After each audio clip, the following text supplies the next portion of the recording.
module is over. So the third module is all about financial instruments, various financial instruments such as options, then derivatives, the idea of derivatives. So these are the things which we are going to discuss in the third module. So firstly, we will talk about the idea of derivative. Okay, so we have learned it in maths, but it is different. The concept of derivative in maths is different than what are known as financial derivatives. Okay, so financial derivatives are basically contracts. Okay, financial contracts. To perform certain thing, to do certain transaction, we enter into such type of financial derivatives. Okay, so this is the idea. And why it is called as derivative? Because the value of these contracts or these instruments is dependent on the underlying asset. Okay, so suppose you have uh, entered into a contract, financial contract, to purchase something. Let's say crude oil. You want to purchase crude oil in the future, not today, but in the future. So purchasing today doesn't make sense because if you buy crude oil today, you'll have to store it. You'll have to make some extra expenses. You'll have to incur some extra expenses related to storage and all those things. In some cases, it might be possible. Storing goods might be possible, but many a times these goods may be perishable in nature. So you cannot buy it today and store it for a very long period of time and then use it. That's not possible for some certain commodities. So there also it becomes mandatory to go for futures contract rather than purchasing it today. तो इसीलिए क्या बोल रहे हैं कि derivative जो है वो फ्यूचर के रिलेटेड कोई ट्रांजैक्शंस, फ्यूचर्स में होने वाली कोई ट्रांजैक्शन जो है, फ्यूचर में होने वाली कोई ट्रांजैक्शन है, उसके रिलेटेड एक कॉन्ट्रैक्ट है जिसकी वैल्यू सेम नहीं रहेगी. ओके, इसकी वैल्यूएशन चेंज होगा depending on the market circumstances, depending on the price of that particular commodity. So जो भी अंडरलाइंग कमोडिटी है, जिस कमोडिटी के बेसिस पे आपने कॉन्ट्रैक्ट बनाया है, उसकी प्राइस और बाकी कमोडिटी की प्राइस भी आपके कॉन्ट्रैक्ट के वैल्यू को अफेक्ट कर सकती है. ठीक है, सो दैट्स अबाउट डेरिवेटिव. और इसीलिए इसको डेरिवेटिव बोला जाता है बिकॉज डिराइव्ड वैल्यू है, उसकी कोई इंट्रिंसिक वैल्यू नहीं है. ठीक है, so valuation could be of a two type. One is intrinsic value and one is derived value. जैसे ये जो कॉन्ट्रैक्ट्स है उनकी खुद की ऐसी कुछ वैल्यू है क्या? तो नहीं. वो कॉन्ट्रैक्ट क्यों वैल्यूएबल है? बिकॉज वो कॉन्ट्रैक्ट हमें राइट्स देते हैं टू बाय समथिंग या टू सेल समथिंग. तो जो अंडरलाइंग कमोडिटी है वो अगर वैल्यूएबल बन रही है तो ऑटोमेटिकली हमारा कॉन्ट्रैक्ट भी वैल्यूएबल बनेगा. ठीक है, तो इसलिए इसको डेरिवेटिव बोला जाता है. सो अंडरलाइंग असेट की वैल्यू कोई भी रीजन की वजह से चेंज हो सकती है. जैसे कि there was a time when due to certain lockdown related restrictions जो जो क्रूड ऑयल के प्राइसेस थे, स्पेशली जो West Texas, there are 2-3 types of crude oils, but जो वेस्ट टेक्सास वाला जो क्रूड ऑयल था उसकी प्राइस, उसके जो फ्यूचर्स कॉन्ट्रैक्ट की जो प्राइस थी वो निगेटिव हो गई थी. राइट, सो ये ऐसा इसीलिए हुआ because there was not demand, enough demand for those contracts, और इसीलिए वो सर्टेन कॉन्ट्रैक्ट्स की वैल्यू निगेटिव हो रही है. इसका मतलब क्या है? Sellers are paying you to buy those crude oil. Why? Because अगर उन्होंने डिस्पोज ऑफ नहीं किया तो उनका प्रोडक्शन प्लांट बंद हो जाएगा. और स्पेशली जो वेस्ट टेक्सास वाला जो क्रूड ऑयल रहता है उसका जो एक्सट्रैक्शन प्रोसेस है वो बहुत ज्यादा कॉस्टली रहता है. अनलाइक ब्रेंट क्रूड ऑयल या बाकी जो है गल्फ कंट्रीज से जो आने वाला जो क्रूड ऑयल है, वहां पे या ब्रेंट क्रूड ऑयल में जितना आपको कॉस्ट नहीं लगता है उससे ज्यादा कॉस्ट आपको वेस्ट टेक्सास वाला जो है, यूएस से आने वाला जो क्रूड ऑयल है उसके लिए लगता है. तो they did not want to stop the production process because एक बार वो स्टॉप हो गया तो उसको इनिशिएट करने के लिए, उसको वापस से स्ट्रीमलाइन करने के लिए उनको बहुत सारा कॉस्ट इनकर करना पड़ता है. तो to avoid that they were ready to dispose of crude oil even when they had to pay buyer to get the commodity, to acquire the commodity or to get rid of that commodity.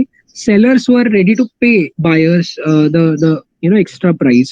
ये negative price का एक example यहाँ पे देखने को मिल रहा है. And that is because instead of incurring some extra cost with when the production plant is shut down, and to store that particular crude oil they will have to they will have to incur some extra expenses, वो avoid करने के लिए sellers were ready to पे। तो ऐसा भी हो सकता है अभी, ऑब्वियस है अगर क्रूड ऑयल की प्राइस अफेक्ट हो रही है मार्केट में तो उसका उसका इम्पैक्ट जो फ्यूचर्स कॉन्ट्रैक्ट है या डेरिवेटिव कॉन्ट्रैक्ट्स है उनके ऊपर ऑटोमेटिकली होने वाला है, राइट।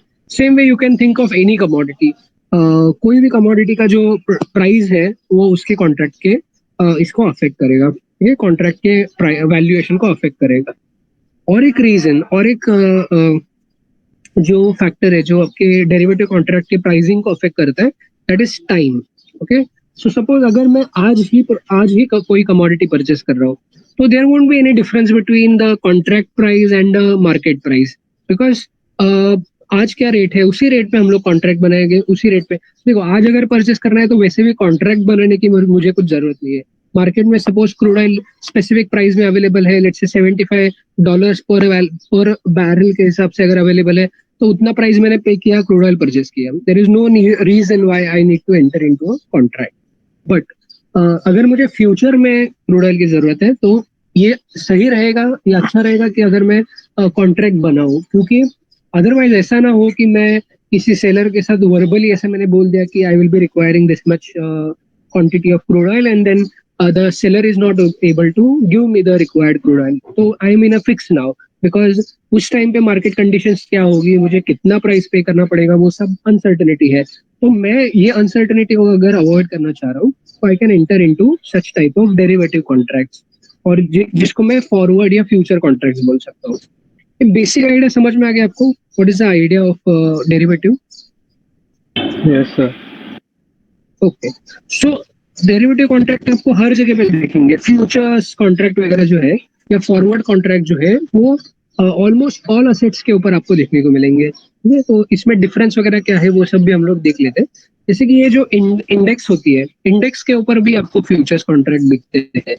तो मतलब इंडेक्स को परचेस कर, जैसे सी हमने ये डिस्कस किया था ना कि हम लोग स्टॉक्स को परचेस कर सकते हैं, इंडिविजुअल स्टॉक्स को परचेस कर सकते हैं, उसकी डिलीवरी ले सकते हैं, मतलब मैच्योरिटी डेट के बाद हम लोग उसको एक्चुअल में फिजिकली ट्रांसफर कर रहे हैं, उन शेयर्स को डीमटेरियलाइज फॉर्म में हम लोग उनको ये कर रहे हैं, ट्रांसफर कर रहे हैं। तो वैसे शेयर्स में हो सकता है, वैसे ही इंडेक्स में भी करते हैं लोग, इंडेक्स में भी फ्यूचर्स वो लोग और परचेस कर सकते हैं या सेल कर सकते हैं, ठीक है। एक्चुअल वहां पे फिजिकल डिलीवरी नहीं होगा, बट जो भी प्रॉफिटेबिलिटी होगा या लॉस होगा वो उनको बियर करना पड़ेगा, ठीक है। So this is about it, ये essentially this is what is derivative contract is. Okay, don't get confuse, maths का derivative is a different mathematical concept, and ये जो है ये फाइनेंशियल इंस्ट्रूमेंट्स है, कॉन्ट्रैक्ट्स है, ठीक है। तो ये याद रखो आप, ठीक है। सो ये है, तो यहाँ पे कुछ डेफिनेशन वगैरह दिए, अलग अलग टाइप के derivative. Most common type of derivatives are four, forwards, futures, options and swaps, ठीक है। ये चार टाइप के डेरिवेटिव कॉन्ट्रैक्ट्स होते हैं, और मतलब किसी भी मतलब बहुत सारे असेट्स में आपको देखने को मिलता है, even in case of certain liabilities also you will find such type of contracts. तो वो भी हम लोग देखेंगे जब हम एग्जांपल्स डिस्कस करेंगे। Stocks, bonds, currency, commodities, interest rate, सबके ऊपर जितने भी असेट्स हैं उनके ऊपर आप ऐसे कॉन्ट्रैक्ट्स बना सकते हो, forward contracts, and in some cases future contract भी बना सकते हैं। तो we will talk about it when we are going to discuss about in each one of them in detail, तब बात करेंगे। बट फिलहाल what are the functions of derivatives, मतलब why do we need to enter into such type of contracts, for जो भी contract है वो क्यों हमें करना जरूरी बन जाता है। तो primary reason why such type of contracts were designed and were introduced in the first place was for the purpose of hedging. Okay, hedging क्या है? Risk mitigation technique, risk minimisation technique. Okay, so इसका मतलब क्या है कि suppose I don't want to take some extra risk, I am already taking all the risk associated with my business, so I don't want to take any extra risk related to some related to a specific asset या related to a specific transaction. Okay, जैसे हमने crude oil का example लिया था, तो we can think about an airline industry, airline airline industry की बात कर सकते हैं, या एयरलाइन सर्विस प्रोवाइडर की बात कर सकते हैं, कोई स्पेसिफिक एयरलाइन सर्विस प्रोवाइडर की बात कर सकते हैं। तो सपोज यू नो उन्होंने सब ऐसे जो कोई स्मार्ट एयरलाइन के जो मैनेजर्स है या सीईओ है, उन्होंने देखा होगा कि जब लॉकडाउन रिलेटेड रिस्ट्रिक्शंस आए थे, तब क्रूड ऑयल के कुछ क्रूड ऑयल के प्राइसेस तो निगेटिव भी हो गए थे, फ्यूचर्स के उनके प्राइसेस निगेटिव भी हो चुके थे. So that was the time when you could have entered into some future contract, because already demand was very limited globally. Demand for crude oil was very limited, and there were many suppliers who were willing to dispose it off at a very discounted rate. So some smart managers would have entered into this kind of contract, forward contract, to avoid any uncertainty related to the future price of crude oil. तो क्या किया होगा उन्होंने, suppose ऐसा कोई किसी ने किया होगा, तो उसी टाइम पे उन्होंने लेट्स से 3 मंथ्स के बाद या 6 मंथ्स के बाद या जो भी जहां तक के फ्यूचर कॉन्ट्रैक्ट अवेलेबल है, कुछ टाइम पे वो लेट्स से 1 ईयर के बाद कितना मतलब हम लोग परचेस करेंगे, ऐसे भी कॉन्ट्रैक्ट्स वो लोग परचेस कर सकते हैं. तो this way they can ensure that you know this way they can ensure that the price paid by them in the future is predetermined. उनको उस वक्त के मार्केट कंडीशन के हिसाब से प्राइस नहीं पे करना है, आज हम लोग जो कॉन्ट्रैक्ट कर रहे हैं उसके हिसाब से प्राइस पे करना है. तो अगर ऐसा है तो ये एक हेजिंग का टेक्निक है. रिस्क को हम मिनिमाइज, रिस्क या अनसर्टेनिटी को हम लोग एलिमिनेट कर रहे हैं by entering into a contract. इस कॉन्ट्रैक्ट में टिपिकली क्या क्या चीजें आती है, एक तो प्राइस होगा कि कितने प्राइस में हम लोग परचेस करने वाले, फिर दूसरा क्वांटिटी होगा, कितना क्वांटिटी परचेस करेंगे, देन डेट होगा कब परचेस करने वाले. तो ये एसेंशियल चीजें हैं उस डेरिवेटिव कॉन्ट्रैक्ट की. ये मतलब जो चीजें हैं वो आनी ही चाहिए उस कॉन्ट्रैक्ट में. तो मतलब ऐसे रिस्क को मिनिमाइज करने के लिए वो कर सकते हैं. Another example could be, let's say I'm after my graduation I'm planning to go abroad for my further studies. Let's say मुझे मास्टर्स के लिए जाना है या whatever I am planning to do, उस पर्टिकुलर चीज के लिए मुझे फॉरेन कंट्री में जाके वहाँ पे सपोज कोई कोर्स करना है मुझे, right. So I know I am going to go abroad. I will be requiring this currency, this particular currency, and I will be requiring approximately this much quantity of that currency. ठीक है. तो जो भी है, मैं US में जाना चाह रहा हूँ या जर्मनी में जाना चाह रहा हूँ, तो मुझे पता है कि मुझे फ्यूचर में रिक्वायरमेंट आने वाली है. तो मैं आज ही अगर मैं ये एक्सपेक्ट कर रहा हूँ कि फ्यूचर में ये करेंसी के लिए डिमांड बहुत ज्यादा हो सकता है, जैसे वो जो एयरलाइन के जो सर्विस प्रोवाइडर्स थे, उनको पता था कि अभी लॉकडाउन के रिस्ट्रिक्शन की वजह से एयरलाइन इंडस्ट्री को अलाउ नहीं है, परमिशन नहीं है ये करने के लिए, फंक्शन फैसिलिटेट करने के लिए such services. But eventually these services will get approval from the government and we will be up and running in the future. तो उस केस में हमें आगे जाके कभी ना कभी क्रूड ऑयल वगैरह की जरूरत पड़ सकती है. तो उस केस में उन्होंने पहले ही कॉन्ट्रैक्ट बनाया. सेम वे अगर कोई स्टूडेंट है जो फर्दर स्टडीज के लिए कहीं किसी और फॉरेन कंट्री में जाना चाह रहा है, तो उसको भी पता है कि मुझे अप्रोक्सीमेटली फीस के लिए कितना अमाउंट देना पड़ेगा या मुझे एकोमोडेशन के लिए कितना पैसा भरना पड़ेगा, एंड सो ऑन. बाकी मेरे जो एक्सपेंसेस है वो कितने हो सकते हैं, and so on. So accordingly, the student can enter into a forward contract या future contract to purchase currency, to purchase foreign currency. उसका रेट वो आज ही डिसाइड करेगा, आज ही फिक्स करेगा. ठीक है. On the agree upon rate this thing will be, transaction will take place. ठीक है. तो सपोज आज के डेट में डॉलर की वैल्यू कितनी है, let's say $1 is equivalent to 74 rupees. और फ्यूचर में मैं ये एक्सपेक्ट कर रहा हूँ कि there will be huge demand for dollar and many people will be willing to buy dollars because many students are planning to, especially ये जो सीजन है, let's say कोई एक स्पेसिफिक मंथ है उसमें बहुत सारे स्टूडेंट्स माइग्रेट करते हैं यहाँ से फॉरेन कंट्रीज में जाते हैं. तो उस वक्त there is a huge demand for dollars and if I don't enter into a contract now, I will have to pay the market price. जो भी मार्केट में उस टाइम पे प्रिवेलिंग प्राइस रहेगी, उस प्राइस पे मुझे डॉलर्स को परचेस करना पड़ेगा. So if I don't want to take that extra risk associated with currency fluctuations, then I can simply enter into a contract and purchase it. अभी आप बोलोगे कि सर इसमें मेरा फायदा ही होगा क्या हमेशा? The answer is no. जरूरी नहीं कि आपका हमेशा फायदा ही हो, मतलब लॉस भी हो सकता है. लेट्स से हम लोग एक्सपेक्ट कर रहे थे कि डॉलर की वैल्यू अप्रिशिएट होगी फ्यूचर में जाके, लेकिन एक्चुअल में क्या हो गया, वो डिप्रिशिएट हो गया. May be because some third wave has come and nobody is willing to migrate now, और इसकी वजह से there is no demand for dollar, मतलब enough demand for dollar, तो इसी की वजह से depreciate भी हो सकती है. बट तो उस केस में आपको लॉस होगा, ऐसा नहीं कि हमेशा फायदा ही होगा. But when will you enter into a contract? When you have a specific expectations in mind. Secondly, when you are ready to pay that much price for a dollar, when you feel that it is a fair price for dollar, तभी आप उस contract में enter करोगे. ऐसा तो नहीं होगा कि मैं मेरे एक्सपेक्टेशंस कुछ अलग है और मैं ज्यादा प्राइस पे करने के लिए, प्रीमियम प्राइस पे करने के लिए रेडी हूँ. तो ऐसा तो जरूरी नहीं कि ऐसा होगा.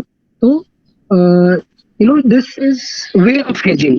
हम लोग क्या कर रहे हैं, रिस्क को मिनिमाइज कर रहे हैं. अगर सपोज $1 इज इक्वल टू आगे जाके ₹80 बन रहा है या ₹85 बन रहा है और मुझे थाउजेंड्स ऑफ डॉलर्स की जरूरत पड़ रही है, तो मेरे को इधर लैक्स ऑफ रुपीज का डिफरेंस देखने को मिल सकता है. मेरा जो फाइनल अमाउंट पेड है या इफेक्टिव अमाउंट पेड है, वो उसमें बहुत ज्यादा डिस्पैरिटी हो सकती है. And if I don't want to take that risk, I can simply enter into a contract.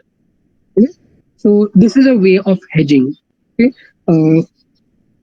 या फिर दूसरा कोई हम लोग एग्जांपल ले सकते हैं. लेट्स से किसी ने किसी एक फॉरेन स्टॉक में इन्वेस्ट किया था. लेट्स से आपने गूगल में इन्वेस्ट किया था या एप्पल में इन्वेस्ट किया था, और आप ये 1 ईयर तक होल्ड करने का सोच रहे हो. ठीक है, और 1 ईयर के बाद आपको विड्रॉ करना है, because you will be requiring money after eight the end of 1 year. आप 1 ईयर या 2 ईयर्स के बाद वो आपका इन्वेस्टेड अमाउंट विड्रॉ करने का सोच रहे हो. तो आपको पता है कब आप विड्रॉ करने वाले हो. So accordingly you can enter into a contract. अभी डॉलर्स लेके suppose as an Indian resident and citizen, I don't want to get paid in dollars. I would love to have my equivalent part in rupees, because यहाँ पे मुझे purchasing power rupees में मिलती है. या अगर मैं यहाँ पे डॉलर्स में पेमेंट एक्सेप्ट करूंगा, उसको फिर वापस कन्वर्ट करने जाऊंगा तो मुझे कुछ एक्स्ट्रा कॉस्ट वगैरह बियर करनी पड़ती है. तो let's say I don't want to wait for that day to come and then I will be converting my dollars into rupees. वो नहीं चाहिए. मैं क्या कर सकता हूँ आज ही, मुझे पता है कि at the end of 1 year या at the end of 2 years at least I will be getting this much, these many dollars. तो मैं क्या कर सकता हूँ, आज ही कॉन्ट्रैक्ट बना सकता हूँ कि I am ready to sell so and so dollars at the pre-specified rate. या आपने गवर्नमेंट बॉन्ड में, यूएस गवर्नमेंट बॉन्ड के ट्रेजरी बिल में इन्वेस्ट किया था, तो वहां से कितने रिटर्न्स मिलने वाले हैं वो आपको ऑलरेडी पता है. तो इसके हिसाब से आप डॉलर सेल करने का कॉन्ट्रैक्ट आप आज ही बना सकते हो. Okay, so this way these transactions work. मतलब मैंने कुछ एग्जांपल्स दिए, से आप बहुत सारे एग्जांपल्स सोच सकते हो.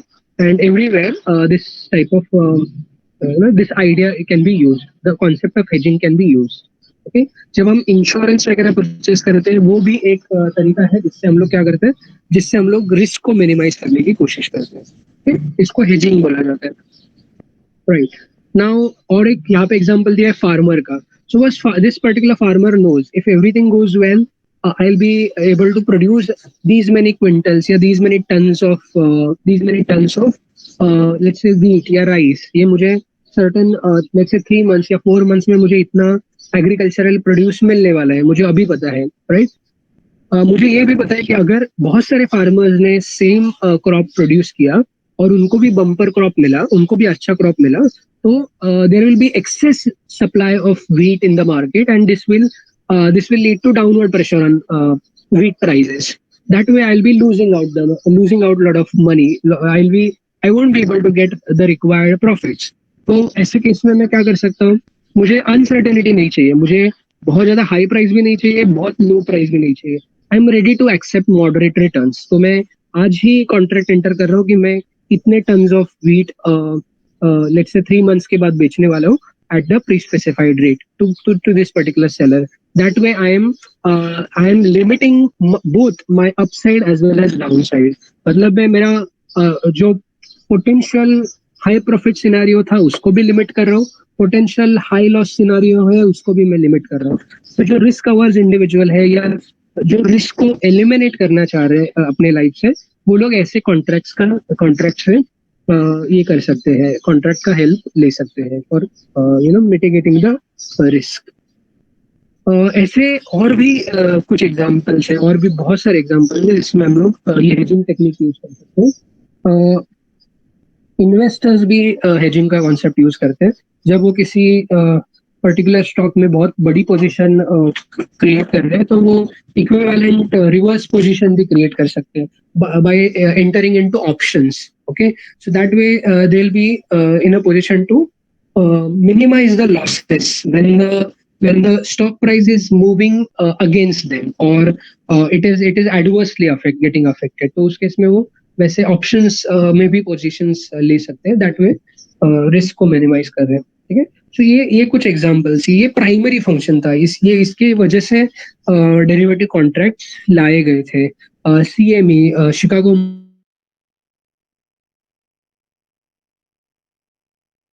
मिले. इवन जापान में भी कुछ मतलब जो एक्सचेंजेस है वहां पे since very long we have been seeing this type of contracts, forward या फ्यूचर कॉन्ट्रैक्ट्स. ठीक है, तो ये एक रीजन है.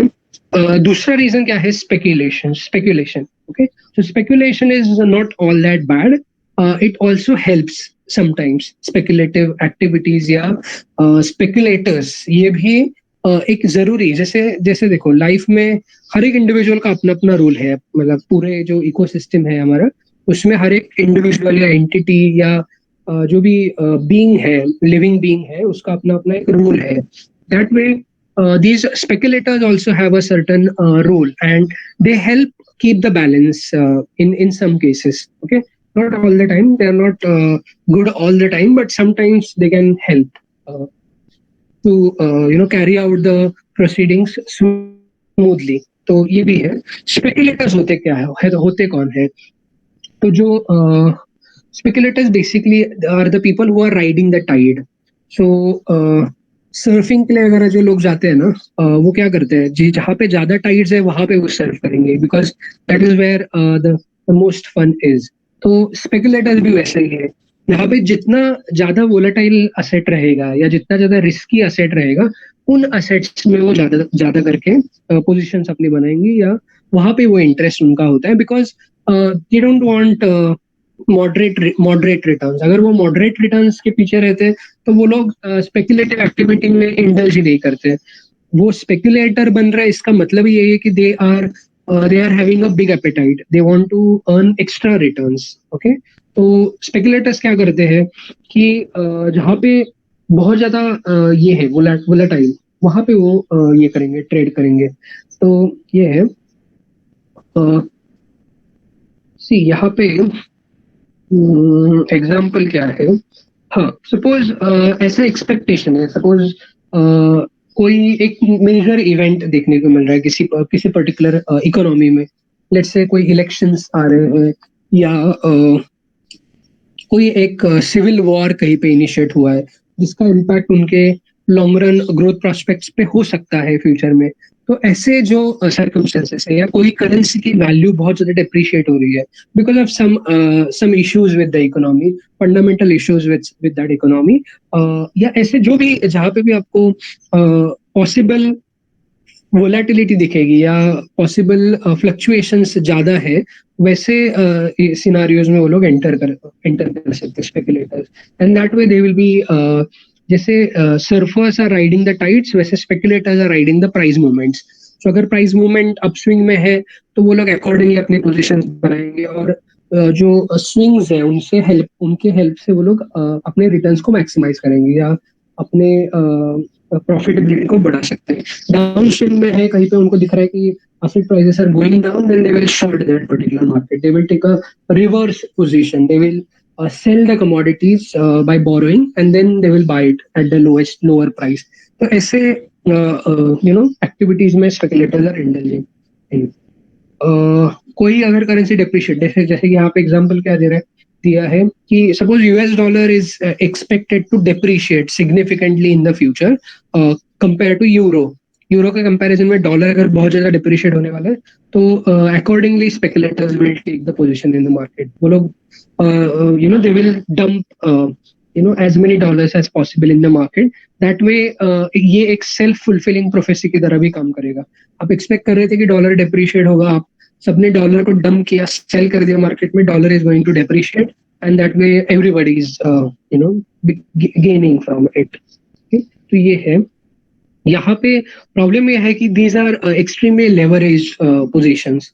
जो स्पेकुलेटर्स होते हैं या जो ब्रोकर्स होते हैं, वो लोगों को बहुत सारे मार्जिन देते हैं। मतलब आपके पास जितना पैसा है उसके मल्टीपल टाइम्स आपको ये करने को मिलता है, आपको पोजीशंस क्रिएट करने को मिलता है। तो इसीलिए ये लेवरेज्ड बिजनेस होता है और हाईली रिस्की होता है। तो only the people who are specialized in this should indulge into this, because otherwise you'll go insane if you participate in such activities when you don't have a complete understanding of the market. तो ये है, मैंने ये कहा कि these people are required, these people are necessary in the market, they perform their job. Okay, why did I say this? Because see, these are the individuals who are involved in let's say swing trading या intraday trading, ऐसे जो short term में profitability मिलने के avenues है, उनमें वो लोग ज्यादा करके काम करते हैं। तो why they are necessary? Because they provide the required liquidity in the market. Liquidity, अगर ये लोग नहीं रहेंगे, शॉर्ट टर्म ट्रेडर्स या शॉर्ट टर्म स्पेकुलेटर्स अगर नहीं रहेंगे मार्केट में, तो there will be very limited liquidity in the market and people will not be able to get out of the market very easily. तो ये भी एक बहुत इंपॉर्टेंट पार्टिसिपेंट्स है मार्केट में।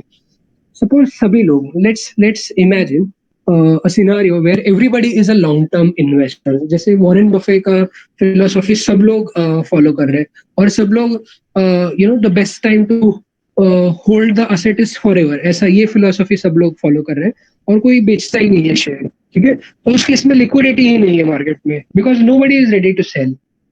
सो हर दिन अगर बायर्स है वहां पे, तो हर दिन अपर सर्किट लगता है किसी स्टॉक में। ठीक है, तो ऐसा ना हो, और it is not good thing from a long term point of view या from the assets point of view. It's not always good to have a upper circuit in place, because जितना फास्ट वो जाए ऊपर जाएगा, उतना ही fast वो नीचे भी गिर सकता है। सो there will be too much volatility in the market.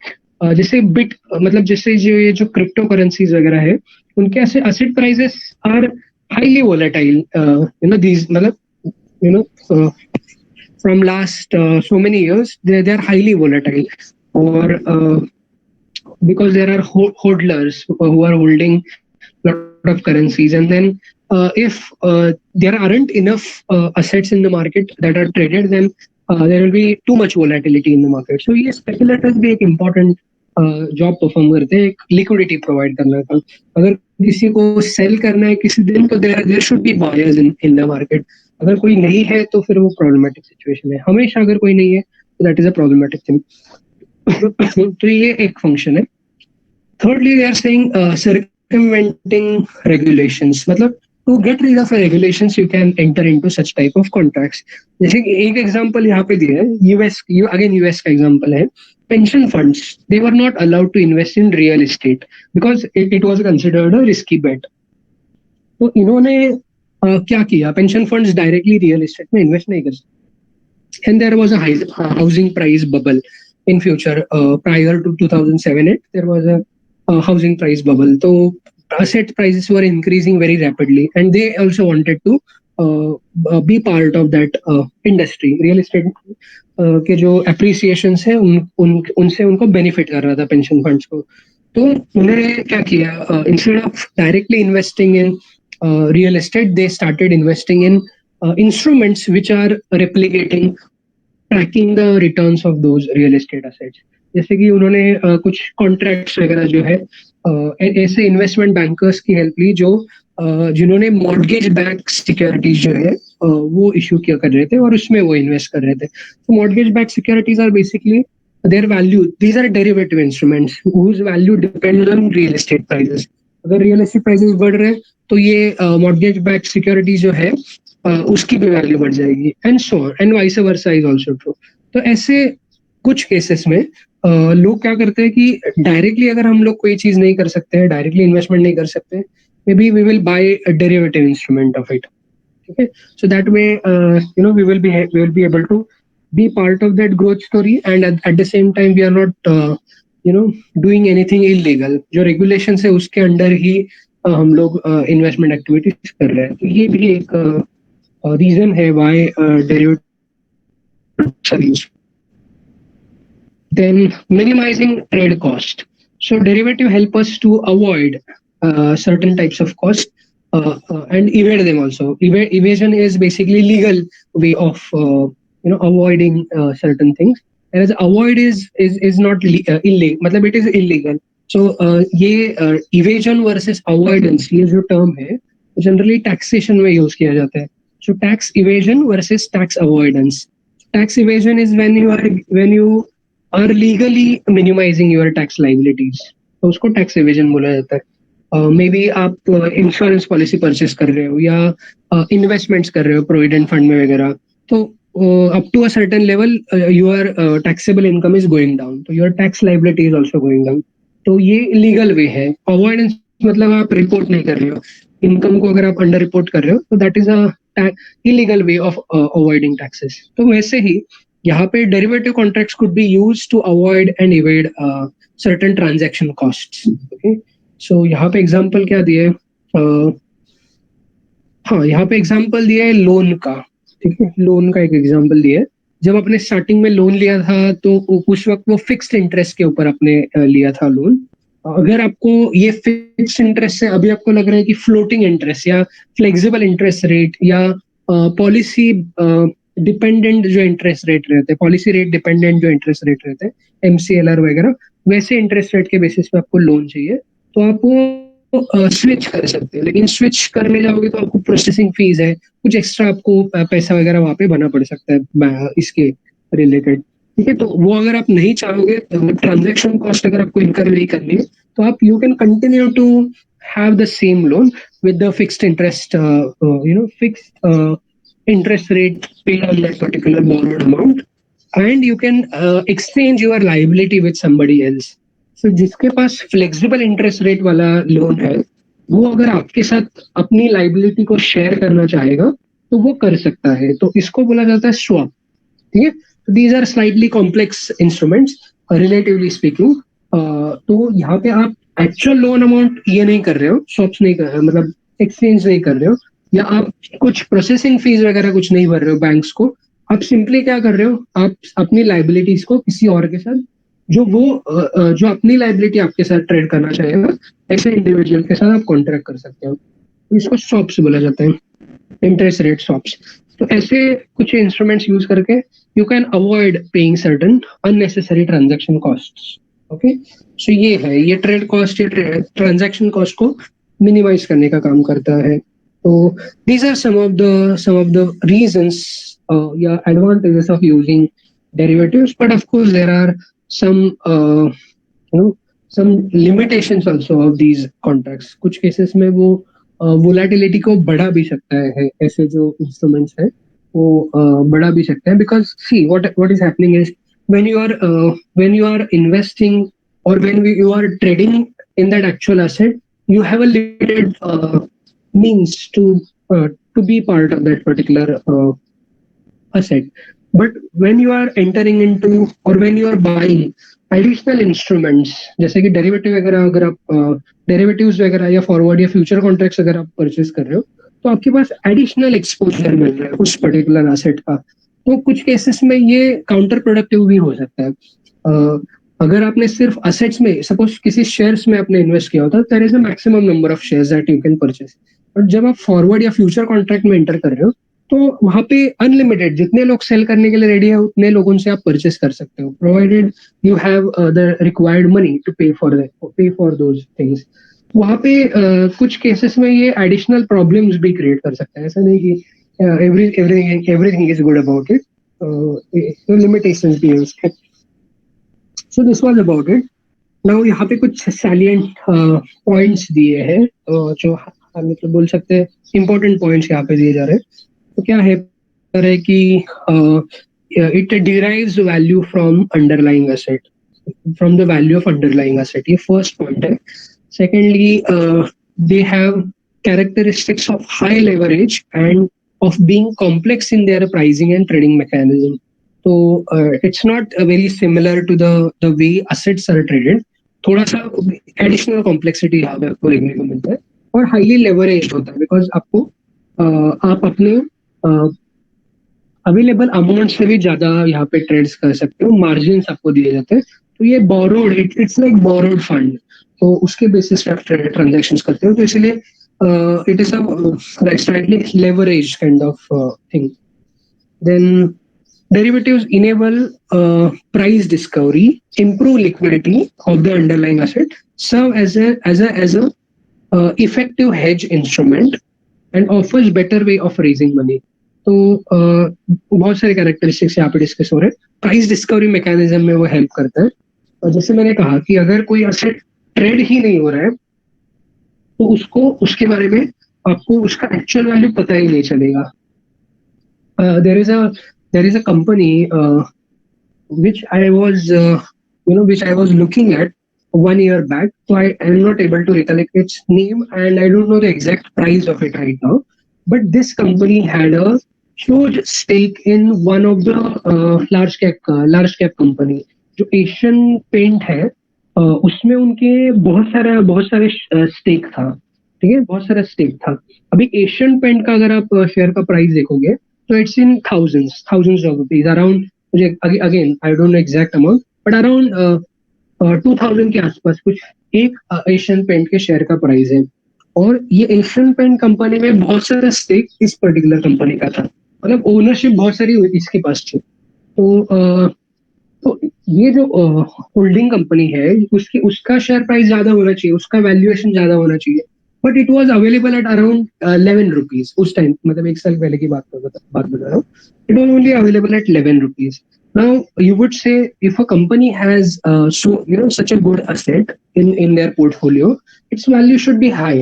But the problem with this particular company was that nobody was ready to sell that particular asset, because हर एक को मतलब सबको पता था कि ये जो पर्टिकुलर शेयर है उसका actual value lakhs of rupees है, 1.5 लाख 2 लाख के आसपास. अभी इंडियन स्टॉक एक्सचेंज में जो सबसे हाईएस्ट प्राइस वाला जो शेयर है वो MRF है, जिसका प्राइस अराउंड 80-90,000 रुपीज है. वो एक शेयर की प्राइस उतनी है 80-90,000 रुपीज. बट ये जो कंपनी है उसका actual valuation is much higher, 1.5-2 lakh या 2.5 लाख के आसपास एक शेयर का वैल्यू होना चाहिए. जबकि वो ट्रेड कितने पे कर रहे हैं या उसका वैल्यू कितना दिखाई जा रहा है, 10-11 रुपीज, 10 या 11 रुपीज में. थोड़ा पहले की बात करो, शायद अभी वो बढ़ सकती है. Why this has happened? Because nobody was ready to sell. ठीक है, nobody was ready to sell, इसलिए एक्चुअल ट्रांजैक्शन हुआ ही नहीं कभी. जो ट्रांजैक्शन होते थे वो डायरेक्टली उन एम्प्लॉयज या जो भी मैनेजमेंट है उनके आपस में होते थे. तो it was not happening in the secondary market पर से, but it was happening directly. उसको बल्क डील वगैरह बोला जाता है. तो वहां पे वो जो भी उनका कंसिडरेशन है वो अमाउंट देते थे और उसके अगेंस्ट वो ट्रेड हो जाता. और इसमें कभी ट्रेड ही हो नहीं रहा है. तो इसी की वजह से उसका प्राइस मैकेनिज्म, प्राइस डिस्कवरी ही नहीं हो रहा है. उसकी एक्चुअल प्राइस कभी मार्केट में कोट ही नहीं हो रही है. Because who will sell? See every day it can increase by 5-10%, मतलब जो अपर लिमिट है उसके बेसिस पे वो इंक्रीज हो सकता है, but beyond that it can not increase. तो इसकी वजह से उसकी एक्चुअल प्राइस कभी मार्केट में आई नहीं, उस पर्टिकुलर प्राइस में वो ट्रेड हुआ ही नहीं कभी. मतलब बहुत कम बार वो ट्रेड हुआ है एक्चुअल मार्केट में, और वो भी गलती से ही हुआ होगा. तो ये है जो ऐसे प्राइस डिस्कवरी में ऐसे जो मतलब जो लिक्विड मतलब जो बड़े इंस्ट्रूमेंट्स है उसमें अगर फ्यूचर्स और ऑप्शंस में है तो उनमें प्राइस मैकेनिज्म या प्राइस डिस्कवरी मैकेनिज्म आसानी से हम लोग ये कर सकते हैं. और राइट प्राइस एक्सेप्ट करना बिकम्स इम्पोर्टेंट. फिर लिक्विडिटी इंप्रूव हो सकती है, बिकॉज कोई भी कभी भी बेच सकता है, खरीद सकता है, क्योंकि people are ready to buy it all the time. So it's not only the long-term game that is being played here. Then ये है improve the liquidity of the underlying asset also. So ऐसा नहीं कि contract is becoming liquid, but the underlying asset is also is sought after by many participants. तो वो भी एक additional advantage है इसके लिए. Then नेक्स्ट क्या है, इसमें 3-4 टाइप के पार्टिसिपेंट्स होते हैं. एक होते हैं हेजर्स, स्पेकुलेटर्स, आर्बिट्रेजर्स एंड ट्रेडर्स. ठीक है, तो ये 3-4 टाइप के लोग रहते हैं. हेजर्स जिनका प्राइमरी ऑब्जेक्टिव है रिस्क को मिनिमाइज करना, उसके लिए वो एंटर करते हैं. स्पेकुलेटर्स जो राइजिंग एंड फॉलिंग मार्केट के हेल्प से आपकी प्रॉफिटेबिलिटी को मैक्सिमाइज करना चाह रहे हैं. तो वो फिर आर्बिट्रेजर्स क्या होते हैं, जो ऐसे लोग जो हाईली रिस्क अवर्स होते हैं, जो रिस्क बिल्कुल भी नहीं लेना चाह रहे, बट रिस्क फ्री रिटर्न्स वो अर्न करना चाह रहे हैं। तो वो कैसे करते हैं, they buy it at a low price from one market and sell it at a high price in the another market simultaneously. There is no time lag involved. तो ऐसे जो लोग हैं उनको आर्बिट्रेजर्स बोला जाता है। आर्बिट्राज अपॉर्चुनिटी क्या है, मैं एक असेट लेट्स से 10 रुपए में परचेस कर रहा हूँ और रुपए में किसी और मार्केट में बेच रहा हूँ। सो 1 रुपी पर यूनिट मुझे प्रॉफिट मिल रहा है। अगर मैं थाउजेंड्स या लैक्स ऑफ रुपीज अगर मैं बेचूंगा तो मुझे उतना प्रॉफिट मिल सकते हो without any additional risk. Okay, तो इसको आर्बिट्रेजेस बोला जाता है। और ट्रेडर्स जो डे ट्रेडिंग कर रहे हैं या for certain very short horizons they are investing in a specific asset, तो उनको ट्रेडर्स बोला जाता है। ट्रेडर्स और इन्वेस्टर्स में क्या डिफरेंस है, investors have a very long term view, they enter into a specific asset with a long term view, let's say more than 1 year या 5 year या 10 year, ऐसे टाइम होराइजन के साथ जो लोग इन्वेस्ट करते हैं किसी एसेट में उनको इन्वेस्टर्स बोला जाता है। whereas ट्रेडर्स मे बी वो कुछ मंथ्स के लिए या कुछ वीक्स के लिए या कुछ डेज के लिए या विद इन अ डे या with in few minutes they can exit their position, तो उनको ट्रेडर्स बोला जा सकता है। ये तो ये पार्टिसिपेंट्स हम लोग बोल सकते हैं। फिर ये क्यों किया जाता है वो भी बताया कि hedging can be done in two ways, fixing a price, this is known as linear way of hedging. Then second one is taking an insurance, non linear या एसिमेट्रिक वे। ये दो तरीके से आप हेजिंग कर सकते हो।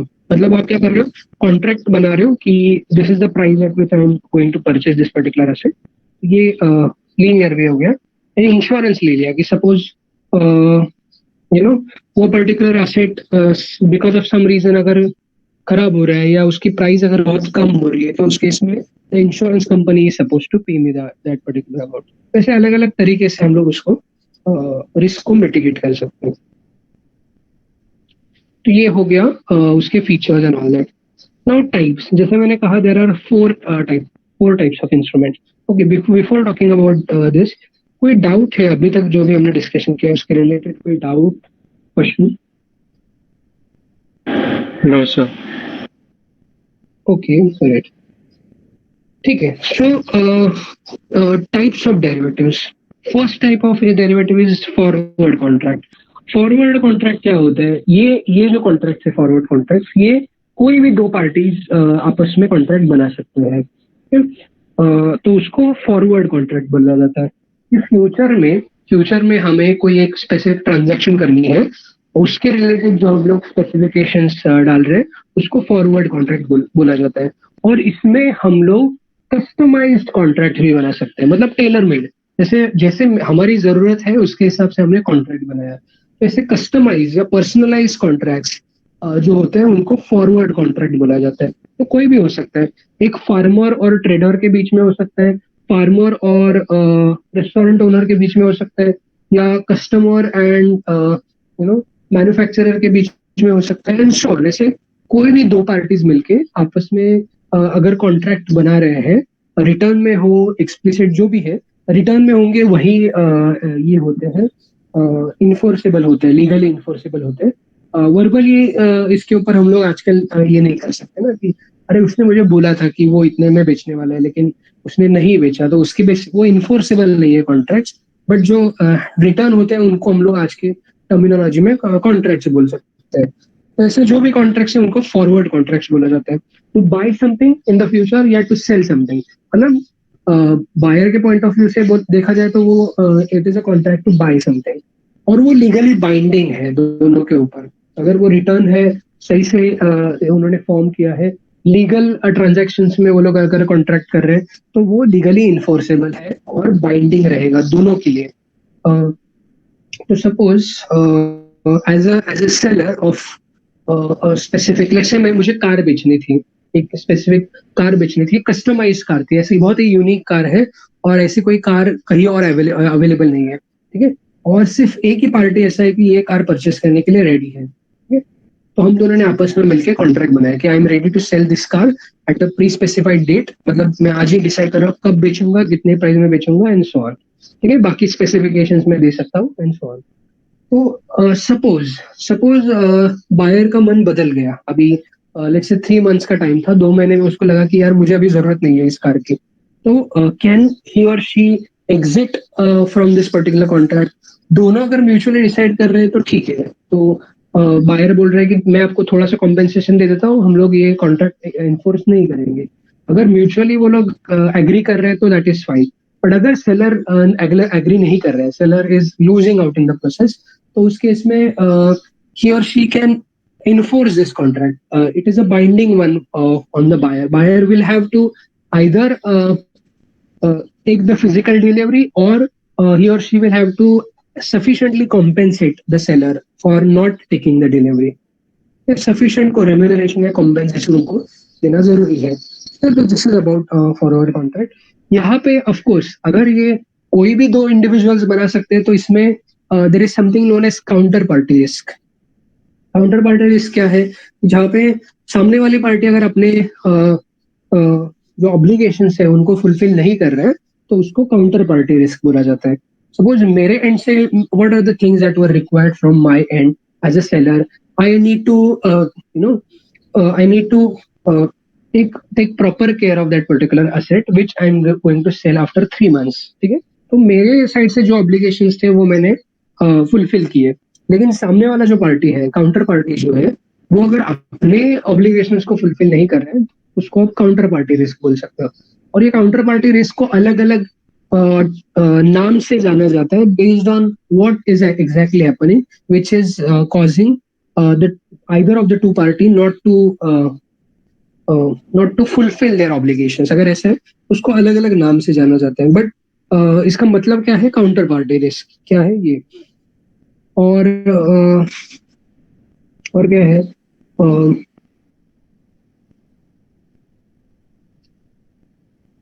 तो दिस इज अबाउट इट। उसके बाकी जो नाम से वो लोग हम लोग बाद में देखते हैं, जैसे कि लीगल रिस्क है, या लीगल रिस्क क्या है, जहाँ पे you did not prepare the contract as per the legal language, या लॉ की जो प्रॉपर लैंग्वेज है वो आपने यूज नहीं की और ऐसे ही कॉन्ट्रैक्ट बनाया, और उसमें कुछ लैकुनाज रह गए, उसमें कुछ लूप होल्स रह गए, अगर ऐसा है तो वो लीगल रिस्क है, और इसी की वजह से counter party is not fulfilling their obligations, ऐसा है तो उस पर लीगल रिस्क। मतलब अलग अलग उसके नाम है, बट मतलब वही है कि counter party is not whoever that might be, buyer या seller कोई भी हो सकता है, तो counter party is not fulfilling their obligations, तो ये है। देन उसी का एक अपग्रेडेड वर्जन, स्टार्टिंग में कौन से कॉन्ट्रैक्ट थे, फॉरवर्ड कॉन्ट्रैक्ट थे, फिर उसमें कुछ अपग्रेडेशन हो गए, स्टैंडर्डाइजेशन हो गया, और फिर आ गए फ्यूचर्स कॉन्ट्रैक्ट। ये तो दोनों सेम ही है, फॉरवर्ड और फ्यूचर दोनों सेम ही है। डिफरेंस यहाँ पे, मेजर डिफरेंस क्या है दोनों में, कि future contracts are standardized one and there is no counterparty risk involved। Okay, this is a major upgradation to the earlier version of the derivative contract। तो फ्यूचर्स में क्या होता है, अच्छा हमारा टाइम अभी खत्म हो चुका है, सो शॉर्ट में बता देता हूँ, डिटेल में हम लोग बाद में ये करते हैं। तो यहाँ पे स्टैंडर्डाइजेशन, जैसे कि अभी कार वाला जो एग्जांपल मैंने दिया था, वो एक बहुत ही कस्टमाइज, बहुत ही स्पेसिफिक नीड के लिए हमने वो कॉन्ट्रैक्ट बनाया था, एक बायर के स्पेसिफिक नीड के लिए। लेकिन ऐसे बहुत सारे लोग रहेंगे जो एक स्टैंडर्ड क्वालिटी का असेट परचेज करने के लिए रेडी रहेंगे। अब ऐसे बहुत सारे सेलर्स भी होंगे जो एक टिपिकल असेट को बेचना चाह रहे हैं मार्केट में। तो अगर कोई ऐसा स्टैंडर्डाइजेशन हम लोग ला सके which will convey the quality of the asset to the buyer, then we can enter into a future contract. और वो काउंटर पार्टी रिस्क वहां पे इसीलिए नहीं रहता है बिकॉज यहाँ पे एक्सचेंज भी इन्वॉल्व रहता है। ठीक है, तो पहले वाले कॉन्ट्रैक्ट में सिर्फ दो पार्टीज थी, बायर और सेलर, लेकिन यहाँ पे तीन पार्टीज होती है। Of course the third party is just an intermediary. जो एक्सचेंज, स्टॉक एक्सचेंज रहेगा या कमोडिटी एक्सचेंज रहेगा, वो वहाँ पे इंटरमीडियरी की तरह काम करेगा। ठीक है, वो फैसिलिटेट करने का ट्रांजेक्शन काम करेगा। So we will talk about more about this maybe in the next lecture. कोई डाउट वगैरह है तो आप पूछ सकते हैं।